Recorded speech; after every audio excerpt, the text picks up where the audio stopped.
क्या आपने कभी सोचा है कि जन्माष्टमी केवल एक त्योहार नहीं बल्कि एक ऐसा अवसर है जो हमें जीवन के गहरे रहस्यों से रूबरू कराता है। क्यों आधी रात को ही भगवान कृष्ण का जन्मोत्सव मनाया जाता है?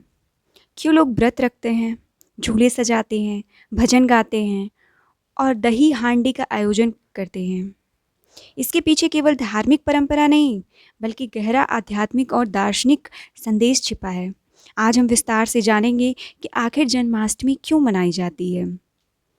बहुत समय पहले पृथ्वी पाप और अधर्म से कराह उठी थी। चारों ओर अत्याचार का अंधेरा छाया हुआ था। साधारण लोग अत्याचारियों से डर से जी नहीं पा रहे थे। ऐसे समय में देवताओं ने भगवान विष्णु से प्रार्थना की कि वे पृथ्वी को इस बोझ से मुक्त करें। तभी भगवान ने संकल्प लिया कि वे इस धरती पर अवतार लेंगे और धर्म की रक्षा करेंगे। इसी संकल्प का परिणाम था मथुरा नगरी में कृष्ण जी का जन्म। मथुरा पर उस समय कंस नाम का अत्याचारी राजा शासन करता था। कंस ने अपनी बहन देवकी का विवाह वसुदेव से किया था।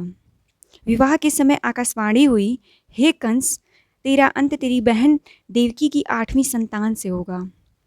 यह सुनते ही कंस का चेहरा भय से पीला पड़ गया और उसने तलवार खींच ली। वह अपनी ही बहन की हत्या करने चला, लेकिन वसुदेव ने विनती की और कहा कि वे उसकी हर संतान उसे सौंप देंगे। कंस ने देवकी और वसुदेव को कारागार में डाल दिया। एक एक करके जैसे ही देवकी संतान को जन्म देती, कंस निर्दयता से उनका वध कर देता। लेकिन जब 8वीं संतान का समय आया तो कारागार में चमत्कार हुआ।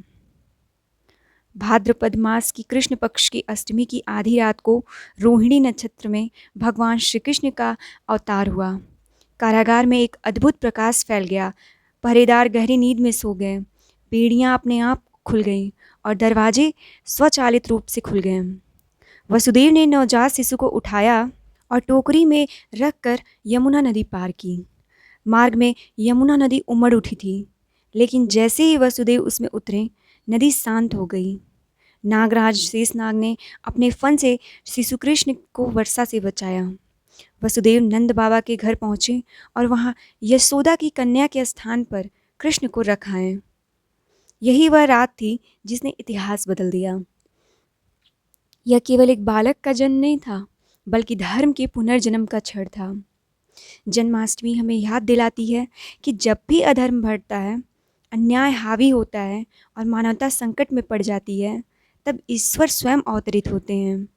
श्री कृष्ण जी का जन्म इस सत्य का प्रतीक है कि धर्म की स्थापना हमेशा होगी और अधर्म का अंत निश्चित है। इस दिन व्रत और उपवास रखने की परंपरा है। लोग दिन भर भोजन का त्याग करते हैं क्योंकि यह व्रत केवल शारीरिक अनुशासन नहीं बल्कि आत्मिक शुद्धि का प्रतीक है।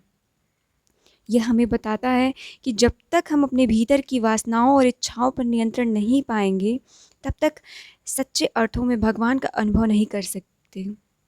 जन्माष्टमी पर रात्रि जागरण किया जाता है, जो अज्ञान की नींद को तोड़कर ज्ञान के प्रकाश में जागने का प्रतीक है।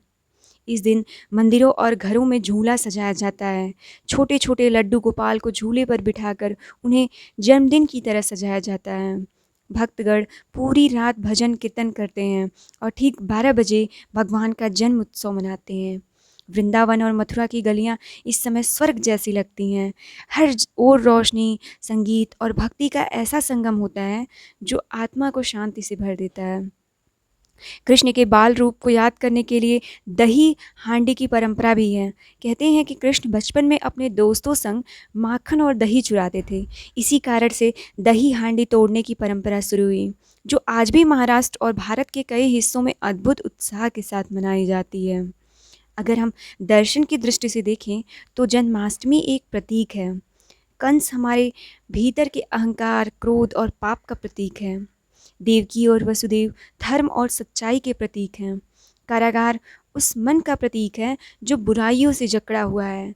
और कृष्ण का जन्म यह संदेश देता है कि जब भी मनुष्य अपने भीतर की अंधकारमय कैद को तोड़ेगा, तब उसके भीतर कृष्ण अर्थात प्रेम, शांति और ज्ञान का जन्म होगा। कृष्ण का जीवन लीलाओं तक सीमित नहीं था। उन्होंने महाभारत के युद्ध क्षेत्र में अर्जुन को गीता का उपदेश दिया। गीता में उन्होंने कहा, कर्म करो, फल की चिंता मत करो।